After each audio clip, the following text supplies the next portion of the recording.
Hi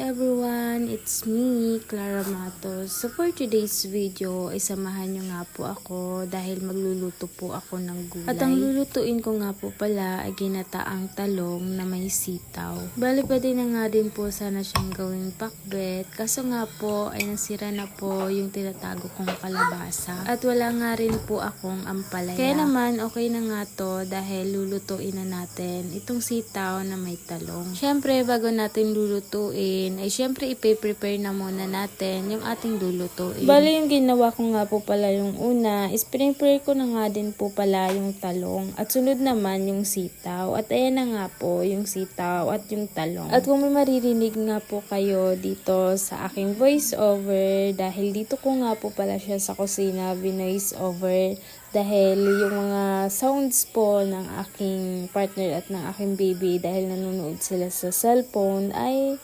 ayan, kaya lumayo na lang po ako dahil para po mag-voice over. Ayan nga din po pala ay nakaprepare na po ako ng sibuyas at bawang. At pagkatapos ay sinalang ko na nga din po sa kalan yung kawali at syempre binuksan na nga din po yung apoy. At pagkatapos ay kinuha ko na nga din po pala itong gata sa ref. Dahil ito po yung tinago ko nung nakalaang araw sa pagluto ko po ng malunggay. Dahil sobra po kasi yung gata, kaya tinago ko na lang po siya sa ref kesa masayang. At ayan nga po, dahil magluluto po ako ng sitaw at talong, at yan na lang po yung ginawa kong panggata. At pagkatapos po pala, inilagay ko na nga din po pala yung sibuyas at bawang. At hahayaan ko na nga lang din po muna siyang kumulo bago natin ilagay yung sitaw. At nilagyan ko na nga lang din po ito muna ng magic sarap.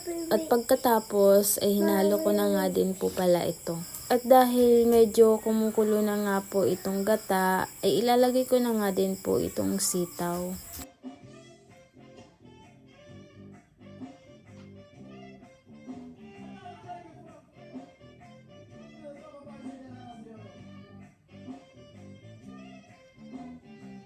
At pagkatapos ay hahayaan ko na nga din po pala itong kumulo. At pagkatapos ng mga ilang minuto ay kumulo na nga din po pala ito. At hahayaan ko na nga lang po munang kumulo hanggang sa lumambot na po siya ng konti.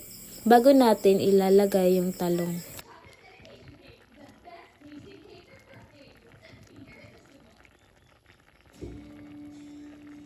Nung medyo malambot na nga po ng konti yung sitaw, ay inilagay ko na nga din po itong talong. Pinanghuli ko na nga lang din pong ilagay itong talong dahil madali lang din naman po itong maluto.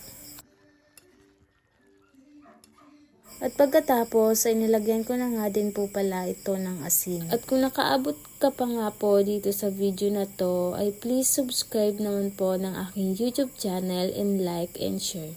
And please no skip ads. At mag-comment ka nga po kung nagawa mo po iyon sa akin dahil i-shoutout po kita. Thank you po. Kayo po, anong gusto nyong pwedeng lutuin dito sa gulay ng talong at sitaw? At kung ano po yun, ay comment nyo po sa aking comment section. At ayan, luto na po yung aking gulay. At by the way guys, sa mga gusto nga po pala mag-order ng aking homemade chili garlic oil, ay pwede po kayong mag-comment dyan. And pwede din po kayo mag-message sa aking official Facebook account. And itong aking po palang chili garlic oil is 100 pesos lang po. Ilalagay ko din po dyan sa comment section yung aking Facebook account. Yun lang po. Maraming salamat. Thank you for watching.